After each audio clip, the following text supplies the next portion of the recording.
Assalamualaikum warahmatullahi ta'ala wabarakatuh. Salam sejahtera bagi kita semua.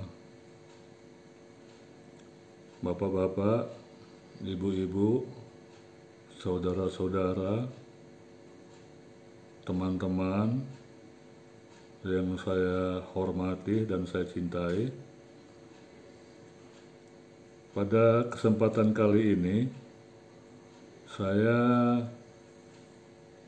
ingin menjelaskan beberapa hal sebagai tambahan wawasan serta tambahan pengetahuan. Ada dua tema yang akan Abah berikan pada kesempatan ini, yaitu pertama tentang makanan yang bisa menetralisir asam lambung Kemudian yang kedua itu mengenai terapi Terapi di sini bukan terapi diet makanan, bukan tapi terapi pijat urut maksudnya. Nanti akan Abah jelaskan juga tentang hal ini Baiklah, kita mulai saja Abah mulai saja. Pertama tentang makanan Jadi ada beberapa jenis makanan yang memang fungsinya itu adalah untuk menetralisir asam lambung Artinya kalau netralisir berarti dia harus ada lawan Itu artinya lawan daripada asam adalah basa basa. Jadi kalau misalnya asam diberikan basa, maka otomatis dia netral kembali normal. Itu prinsipnya Jadi makanan yang bisa menetralisir asam lambung yaitu pertama itu kentang rebus kentang rebus. Jadi kentang rebus itu mengandung alkali Jadi dia bisa menetralisir asam lambung Yang kedua itu sayuran Sayuran itu berupa brokoli brokoli. Jadi brokoli ini dia punya kandungan vitamin C dan sulfur Jadi bisa menetralisir sakitnya Juga mengandung serat Brokoli ini mengandung serat sehingga bisa melancarkan pencernaan melancarkan pencernaan dan tidak menimbulkan gas di lambung Itu yang brokoli. Kemudian yang kedua itu di samping brokoli sayurnya itu yaitu labu dan wortel labu dan wortel. Kemudian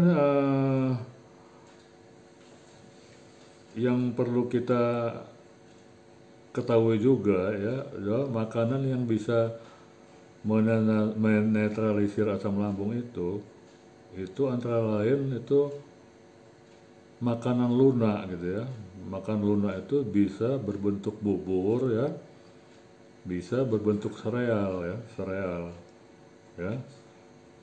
Itu bisa menetralisir asam lambung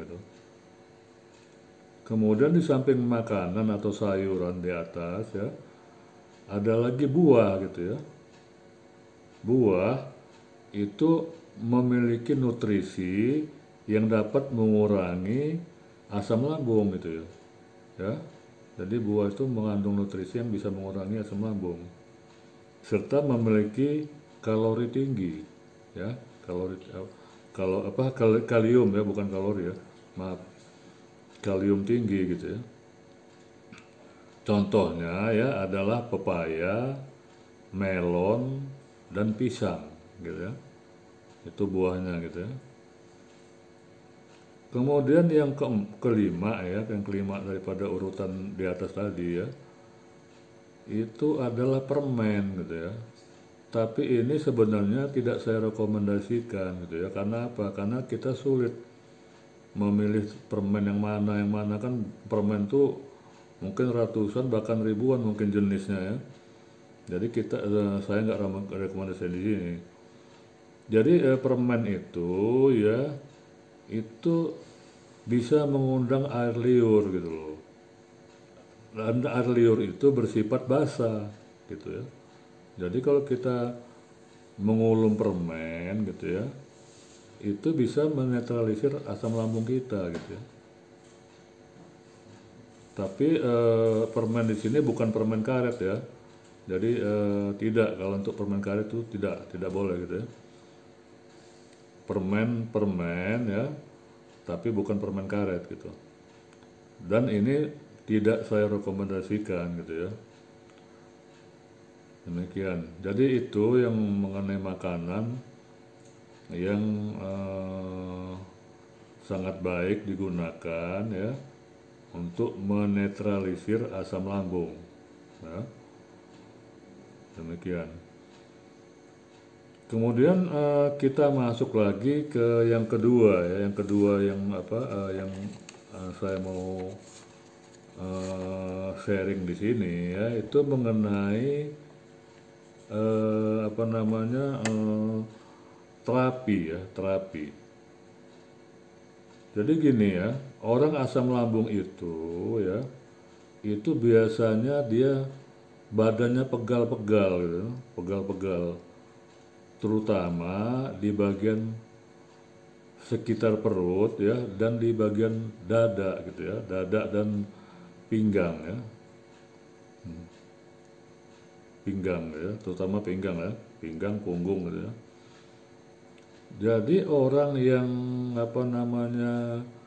terkena asam lambung ini ya, itu yang paling bagus ya, sebagusnya gitu ya, itu harus melakukan pijat urut gitu ya. Jadi pijat urut ini gini ya, itu berupa pijatan ringan loh ya, pijatan ringan yang tidak menimbulkan rasa sakit ya. Jadi jangan pijat urut atau apapun jenis pijatnya yang bisa membuat kita menjerit-jerit gitu loh, kesakitan gitu ya. Saya nggak mau sebutkan lah pijatan apa itu, tapi yang jelas ada pijatan yang pakai alat juga kadang-kadang gitu ya, sehingga kita menjerit-jerit gitu ya. Nah itu nggak boleh ya. Jadi yang dilakukan itu adalah pijat ringan. Pijat ringan ini ya itu bisa memakai jasa pijat urut yang kampung ya, dukun kampung kata orang awam ya. Panggil dukun kampung itu maksudnya tukang pijat urut gitu ya. Nah itu yang perlu gitu ya. Dan ini pijat ini ya dilakukan setiap minggu gitu loh, bila perlu ya, dan minimal 2 minggu sekali lah, 2 minggu sekali gitu ya. Jadi apa fungsinya ya? Fungsinya itu untuk menghilangkan pegal-pegal tadi, sama dia melancarkan ini kita ya, peredaran darah kita. Jadi seperti karena kita mungkin jarang olahraga ya, kalau dipijat urut itu jadi semua jadi enak lagi gitu ya, badan kita jadi segar gitu ya. Jadi seperti kita mengikuti olahraga gitu. Dan pijat itu dilakukan ya, itu seluruh bagian tubuh gitu ya, kecuali daerah perut. Nah itu daerah perut nggak boleh. Daerah perut itu maksudnya ya daerah di bawah ulu hati sampai dengan kandung kemih ya. Nah daerah itu kandung kemih naik ke atas sampai dengan ulu hati, itu bagian perut itu tidak boleh diapa-apakan ya, tidak boleh pijit ya. Karena coba bisa kita bayangkan ya, perut kita ini kan dalam keadaan luka gitu ya, lambung kita luka, lambung itu ya perut gitu ya.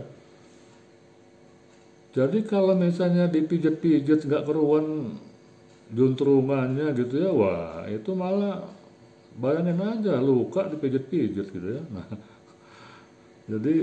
jadi itu harus hati-hati gitu ya. Jadi kalau mau pijat urut boleh seluruh badan tapi jangan perut ya, tidak boleh. Nah, jadi kalau untuk perut ya itu ada lagi gitu loh cara pijatnya ya. Cara pijat di perut itu ada lagi. Jadi kalau untuk perut ya itu menggunakan alat ya.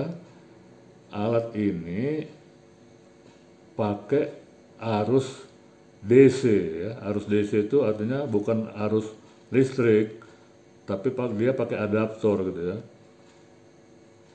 Mungkin paham lah ya alat ini ya. Alat ini dia itu dihubungkan dengan gel ya, gel silikon gitu ya. Nanti ditempelkan di tubuh kita ini apa di badan kita ini atau di perut yang kita mau ini ya. Dia nanti itu ada apa namanya volumenya dan juga ada modenya ya. Nanti kalau kita pencet gitu ya, dia drut drut drut gitu ya. Ada kejutan listrik di situ gitu ya. Nah, dan dia ada beberapa mode gitu ya. Nah, itu yang kita pakai untuk di arah perut kita, daerah perut kita gitu ya. Gitu. Jadi nanti gelnya, jadi bisa juga gelnya ditempelkan ya di sekeliling pusar kita ya. Nah, jadi itu biasanya gelnya itu ada 4 gitu ya. 4 tempelkan aja di perut kita bagian keliling pusar ya, 1, 2 atas bawah gitu ya, kiri kanan atas bawah gitu. Kemudian nanti dipakai mode, ada di situ ada mode, beberapa mode gitu ya. Kita pakai aja mode yang kira-kira yang paling enak di kita ya. Nah, nanti drut drut drut drut. Nah, di situ ya. Jadi pakai itu gitu ya. Jadi kalau untuk apa namanya untuk perut itu pakai alat terapi ya. Kemudian juga ya kalau kita nggak ada tukang pijat urut ya, nggak ketemu gitu ujung pijat urut, kita bisa pakai alat pijat getar ya. Paham ya alat pijat getar yang bentuknya seperti apa itu ya. Yang di punggung ini pala semuanya nah itu pakai alat itu ya, alat pijat getar. Tapi jangan pijat di perut ya, nggak boleh digetarin di perut, nggak boleh gitu ya. Jadi cukup aja daerah punggung ya, dada juga boleh kalau mau ya. Kemudian tangan, kaki, apa namanya pinggang ya, semuanya, leher ya, bisa gitu ya. Yang penting jangan menggetarkan daerah perut. Itu kalau tidak ada tukang pijat urut gitu ya. Saya rasa itu yang mengenai pijat ya, terapi ya. Karena apa? Karena orang sakit lambung ya, biasanya dia begitu gitu ya, dia pegal-pegal badannya ya. Kemudian terutama bagian pinggangnya ya, rasanya ini sakit ya, sakit atau rasa nggak nyaman lah ya. Itu disebabkan oleh istilahnya ototnya itu ya, otot sama urat dia itu tegang gitu ya. Jadi orang asam lambung ini dia punya otot dan urat tegang gitu ya. Oh ya satu lagi tadi ya mengenai yang di pinggang ya, ini pinggang. Itu bisa pakai yang pijat urut model seperti orang mau mengecilkan perut gitu ya. Nah, kalau mengecilkan perut kan itu kan alat getar gitu ya. Kalau yang mengecilkan perut kan ditaruhnya di perut, di bagian perut. Tapi kalau ini cukup taruh di bagian pinggang gitu ya. Nanti itu ada setelannya ya, ada setelannya disetel, ditaruh di bagian pinggang, nah itu nanti digetarkan pinggangnya gitu loh. Jadi itu. mengenai terapi ya, terapi orang asam lambung gitu. Saya rasa cukup ya penyampaian saya pada kesempatan kali ini. Mudah-mudahan ini bisa menambah wawasan dan pengetahuan bagi kita semua. Salam sehat dan tetap semangat. Wassalamualaikum warahmatullahi wabarakatuh.